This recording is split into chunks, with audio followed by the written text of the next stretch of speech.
Muna tayo sa Davao City. Ang Davao City po, nagsagawa rin ng kanilang sariling pagtitipon ukol sa transparency, accountability, justice, and peace. Nandun naman po si Heidi Hipolan. Heidi. Magandang umaga, Kuya Jen, Kuya Nelson.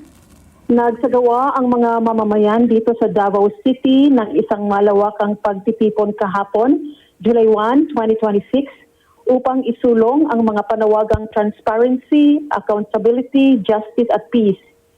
Ayon sa mga dumalo, layunin ng pagtitipon na himukin ang pamahalaan na bigyang prioridad ang pagresolba sa mamahalagang isyu ng bansa kaysa sa pansariling interes ng ilang mga namumuno. Kabilang din sa kanilang panawagan ang mahigpit na pagpapatupad ng batas at ang hindi pagbaluktot nito. Ang pagtitipon ay inorganisa ng lokal na pamahalaan ng lungsod ng Davao bilang pakikiisa sa panawagang accountability, transparency, justice, and peace.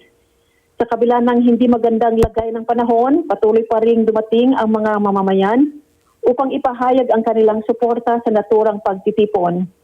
Pansamantalang nagtapos ang pagtitipon sa mapayapang pamamaraan at isasagawa muli ang pagtitipon mamayang alas 6 ng gabi. Habang muling iginiit ng mga dumalo ang kanilang panawagan para sa transparency, accountability, justice at peace at ang pagpapanatili ng integridad ng batas. Mula sa Davao City, Heidi Hipolan para sa Net25 News Special Coverage.